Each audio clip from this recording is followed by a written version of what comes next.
Have you ever had the feeling that you were living someone else's life? I'm not referring to anything dramatic or obvious. I mean that exact moment when you are in the middle of a conversation, a meeting, a family dinner, or simply staring at the ceiling before falling asleep.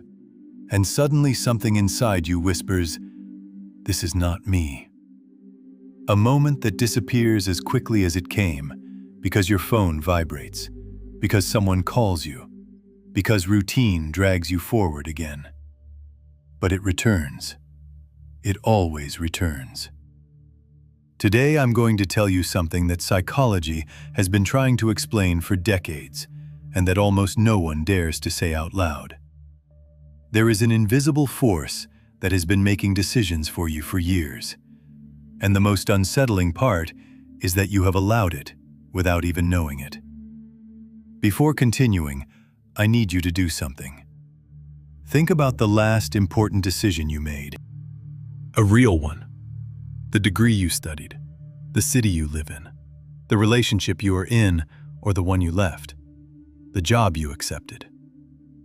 Now ask yourself honestly, was that decision yours? Or was it the decision that was expected of you? If you take more than 3 seconds to answer, you already have your answer. Psychology has a name for what I'm describing. It is called the adapted self, and it is one of the most sophisticated and devastating mental constructions that human beings are capable of creating. From the moment we are born, the brain begins to record which behaviors generate approval and which generate rejection. When you are hugged and when you are ignored. When you are applauded and when you are corrected. And with that information, completely unconsciously, it begins to shape a version of you that works. A version that fits. A version that pleases. The problem is not that this process exists. The problem is that at some point, you forgot it was a version. And you started to believe it was you. There is an experiment I find fascinating and that I want you to know about. In the 1970s, psychologist Solomon Asch conducted a series of studies on social conformity. He gathered a group of people in a room and showed them a line on a card. Next to it, 3 more lines of different lengths. The question was simple. Which of these 3 lines is the same length as the first one? The answer was obvious. Anyone could see it without any effort. But here is the disturbing part. All the participants in the room, except one, were actors hired to give the wrong answer out loud and with total confidence.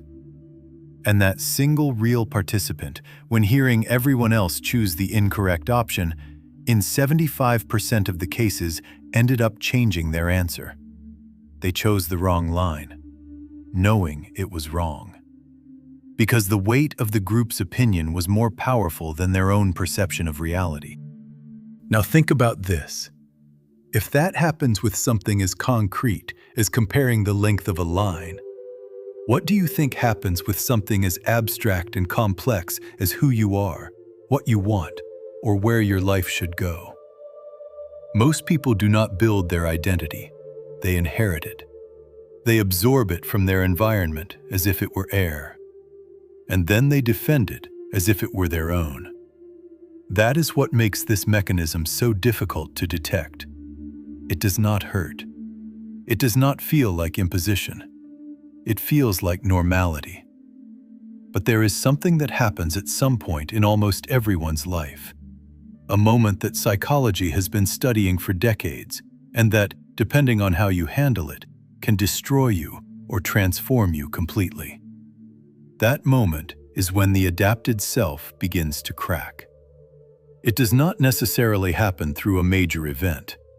Sometimes it is a phrase someone says that sticks without you knowing why. Sometimes it is an achievement you reach that should make you feel fulfilled, but that inexplicably leaves you with a kind of emptiness you cannot name. Sometimes it is simply an ordinary morning when you look in the mirror and do not fully recognize the person looking back at you. That crack has a technical name: identity dissonance, and it is the signal that something inside you is trying to break through. something that does not fit with the character you have been playing. What we do in that moment changes everything. Because there are two possible responses, and most people choose the one that hurts less in the short term, but is more costly in the long term. They cover the crack. They fill it with work, with noise, with plans, with new commitments, with anything that keeps the structure standing a little longer. And it works. For a while, it works. But there is something neuroscience has made quite clear in recent years. The brain does not forget what it suppresses. It stores it. And what is not consciously processed ends up manifesting in ways we do not choose. Diffuse anxiety, irritability without an apparent cause, that deep fatigue that does not go away even after 8 hours of sleep, the cynicism that slowly replaces enthusiasm. Does any of this sound familiar? Carl Jung, one of the most important psychologists of the 20th century, devoted much of his work to understanding why people reach a point in life where they feel like strangers in their own existence. And he reached a conclusion that remains uncomfortable today. The most persistent psychological suffering does not come from external trauma. It comes from self-betrayal. From living for too long as someone you are not. Jung called it the shadow. Everything we have repressed, ignored, or denied about ourselves in order to fit in. Our real desires, our most honest fears. The parts of our personality we learned to hide because they were not welcome. And he argued that this shadow does not disappear by ignoring it. It grows, and the more you deny it, the more power it accumulates over you. This is where things become truly interesting. Because the question is not whether you have a shadow. Everyone has one. The question is what is inside yours.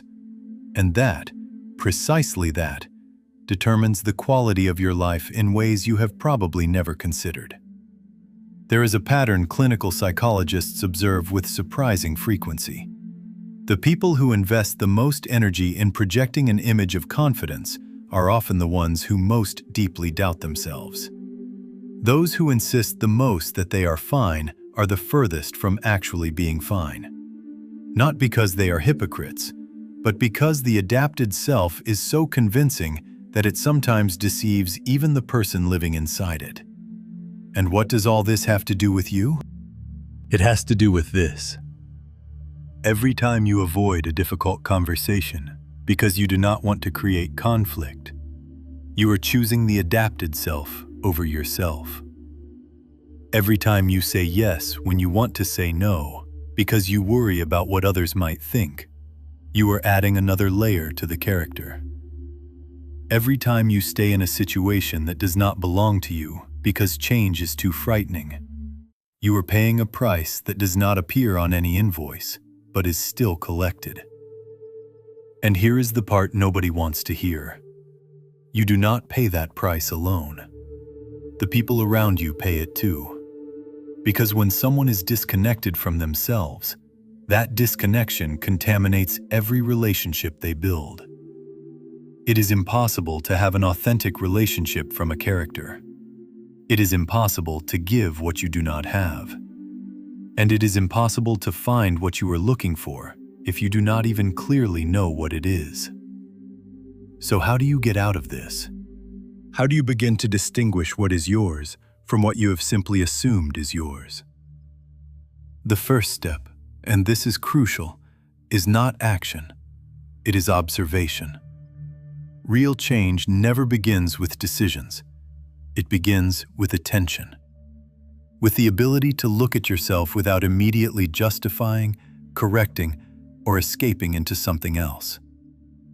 There is a practice cognitive psychologists call non-reactive self-observation, which simply means this: learning to witness your own patterns without immediately identifying with them. When you feel the impulse to say yes out of fear of rejection, instead of automatically saying yes or forcing yourself to say no, simply observe that impulse. Name it. Right now, I feel the need to please. And in that tiny space between stimulus and response, in that instant of awareness, something begins to exist that did not exist before. The possibility of choice.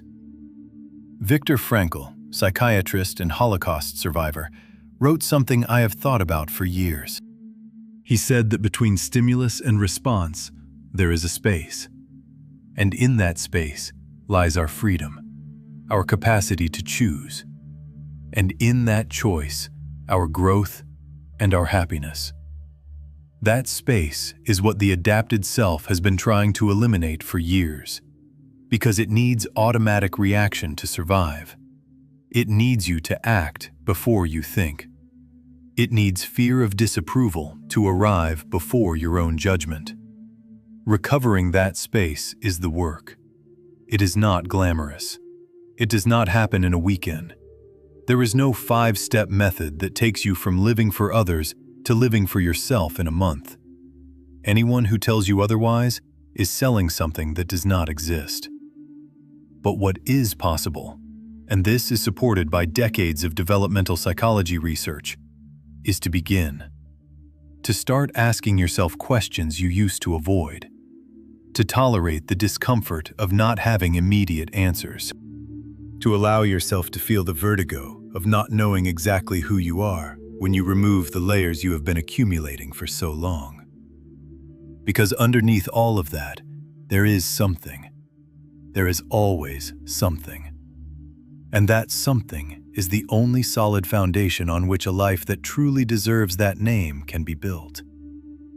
So I return to the question we started with. That feeling of living someone else's life. Do you recognize it? If the answer is yes, do not ignore it this time. Do not fill it in. Do not schedule it for tomorrow. Sit with it for a moment.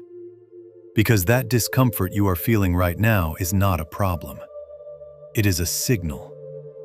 And it is probably the most important signal your psyche has sent you in a long time. The question is no longer whether you are ready. The question is whether you are willing. If you made it to the end, comment, "I made it," and I will reply personally. And if it resonated with you, subscribe to be part of it and like it if you enjoyed it.